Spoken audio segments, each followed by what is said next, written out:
I started this video thinking I would do a lighthearted video that might get some views, probably a few likes and comments. Nothing that was going to be deep or probably very meaningful. But the more I thought about it, and the more I spoke with some people about things they found weird about the US and Americans, the more I realized I needed to take this video in a different direction. I could talk about how Americans like ice cubes in their sodas, or how weird the imperial measurement system is. I could do that, and I probably will in future videos.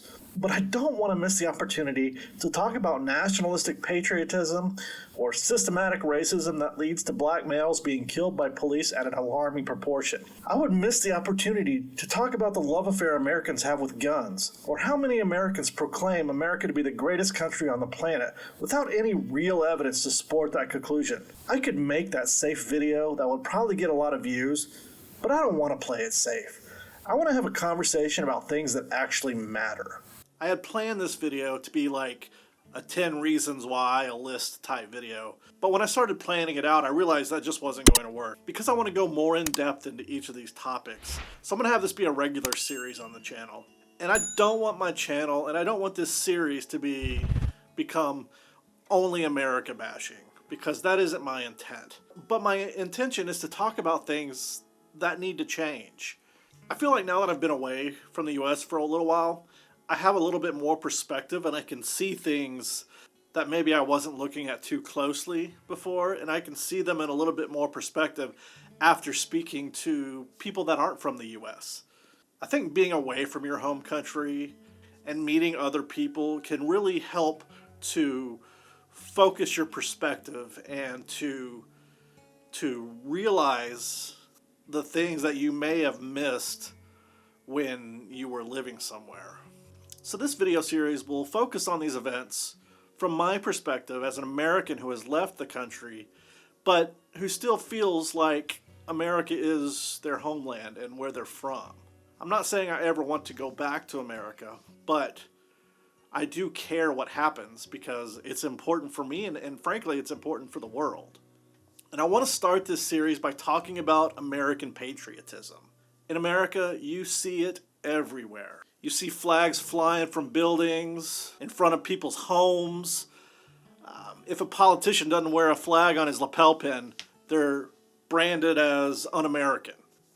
The national anthem is sung before every sporting event, and children before school starts say the Pledge of Allegiance.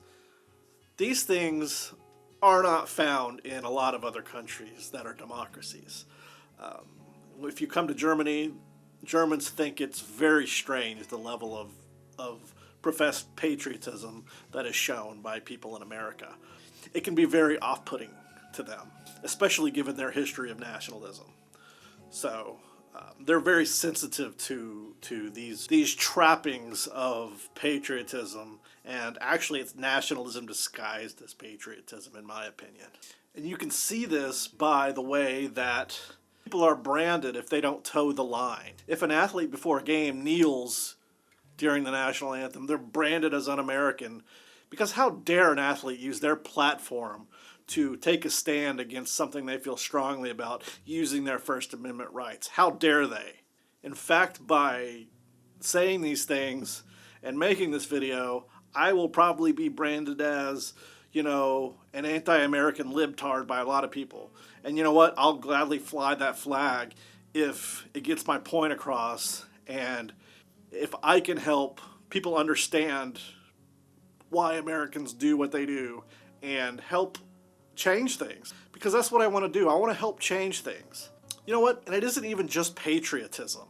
Being proud of your country and being proud of where you're from, there's nothing inherently wrong with that. It's blind patriotism, in my opinion, that's destroying America. It's thinking that America is the best country in the world, despite most evidence to the contrary. And when you ask these people who say that America is the greatest country in the world why they think that, you know, usually they'll stammer and stutter and end up just saying, you know, something like freedom. You know, that's what makes America great, is freedom. And then I'm like, okay, well, a lot of countries have freedom. So what exactly do you mean? What specifically makes America the best country in the world? And they kind of just look at you and then call you a libtard and go on with life. But the fact of the matter is, America is ranked 17th in the Heritage Foundation's freedom rankings of countries. And Heritage Foundation isn't exactly a liberal bastion. So to be ranked 17th in their rankings is very telling. America is not the freest country in the world. And the evidence of that is that America is number one in the world in having the most incarcerated people. In 2016, there were approximately 2.1 million adults in jails and prisons in America. America has the highest incarceration ratio of any country in the world at 655 people per 100,000 people in the country. To put that in perspective, Canada has about 100 people per 100,000 people incarcerated, and England and Wales have about 130 people incarcerated per 100,000 people. According to the World Prison Population List, there were around 10.35 million people incarcerated in the world. And if the U.S. has about 2.1 million of those people, that means the U.S. has about 21% of the world's incarcerated people in it. Keep in mind that the U.S. has about 4% of the world's population. In measuring education, one of the biggest cross-country tests in the world is the Program for International Student Assessment, or the PISA. The PISA every 3 years measures reading, math, science literacy, and other subjects of 15-year-olds around the world. In the most recent testing, the U.S. ranked 30th in math and 19th in science out of 71 countries. So the U.S. is basically middle of the road when it comes to education. And there's a reason why the U.S. falls behind in a lot of these technological areas and why the U.S. has to bring in workers from overseas to fill engineering and technical jobs. The U.S. simply is not keeping up with other countries when it comes to science and technology. I say all of this to say that when people say that America is the greatest country in the world, they're not speaking from a factual perspective. They're speaking from their heart and from what they feel. And I find that many of these people that say that America is the greatest country in the world and things like that really are very emotional in their thinking, and they don't think critically about these things. They just feel it in their heart, so that's true. I'm also saying, you know what? It's okay to acknowledge that you're not the best country in the world. Because when you acknowledge things, you can change. You can make things better. You know, you don't have to be the greatest in everything you do, but you have to strive to be better. And a lot of people in America seem to not want to acknowledge that there are things that need to be improved.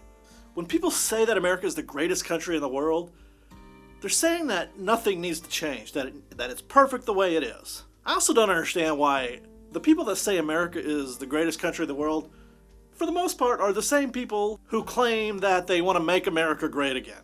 I never understood this, because if America was the best country in the world, why does it need to be made great again?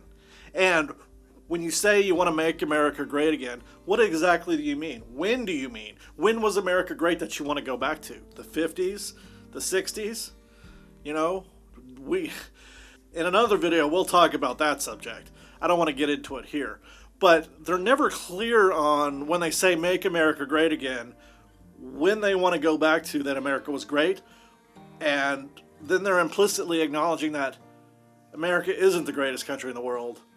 But then they say America is the greatest country in the world. So you see what I mean when I say it's all emotional? It's all coming from their heart. It's not coming from a critical analytical thinking position. It's all simply emotion. And getting back to all this patriotism, all this flag waving and wearing American flags on your clothing, and all the pledges of allegiance and all of these things, all of this inexorably leads to xenophobia, the fear of the outsider, thinking you're better than everyone else, which inexorably leads to nationalism, which leads to gas chambers. That's just the facts. Am I saying that is where America's heading? I don't think so, but maybe. I mean, we weren't afraid to separate kids from their parents and put them in cages. So, you know, what happens the next time, you know? America's at a crossroads. And if the past election tells us anything, it tells us, yes, 80 million Americans voted for the better candidate. But 74 million Americans looked at what has happened over the past 4 years and said, you know what, I'm good with that. What happens if a leader comes along who has the charisma to attract these people and is fascistic enough to be able to point to a group of people and say, look, these are the problems. These are the people that are causing all your problems. Blame them. Don't blame anybody else. Blame them. And what happens when that person with charisma isn't just mind-numbingly stupid, you know, and they are smart enough to play the game the way it needs to be played? What happens when that person comes along? Will America bend to them, or will they be opposed? Because if America bends to them, it's over. Game, set, and match. Again, being proud of your country, there's nothing wrong with that. It's okay. But thinking you are better than the rest of the world, there's something wrong with that, America. And these are things that I've been able to realize talking to Germans and talking to people from different places. Okay, Angela Merkel has a great quote. She says, it's better to love your country with a broken heart than to love it blind. And I firmly believe that. You can love your country, but you have to acknowledge the problems that it has and be willing to do things to make it better. We can love our country, but we cannot turn a blind eye to the things that are wrong. We have to do things to make it better. So I don't want to say make America great again, but just make America better. It can be better. There are good people in America. There are a lot of good people. The majority of people are good and decent people who just want to raise their family, who just want to get along. Those people need to fight for what is right and fight against the other people. The fake patriots, the fake nationalistic patriotism. All of those things need to be fought against. So this patriotism, this over-patriotism, let's call it, is very odd to Germans. And after having spoken to them, I understand why. It's very scary and it's very dangerous. I don't want to become a completely political channel, but I am going to do these videos because I think it's important. So I hope you've enjoyed this, and I hope you found it meaningful. If you did, please go ahead and hit the like button. And if you haven't subscribed already, what are you doing? Please go ahead and subscribe. Make sure you hit the bell icon so you'll get noticed when I post new videos. Until next time, guys, I will see you later.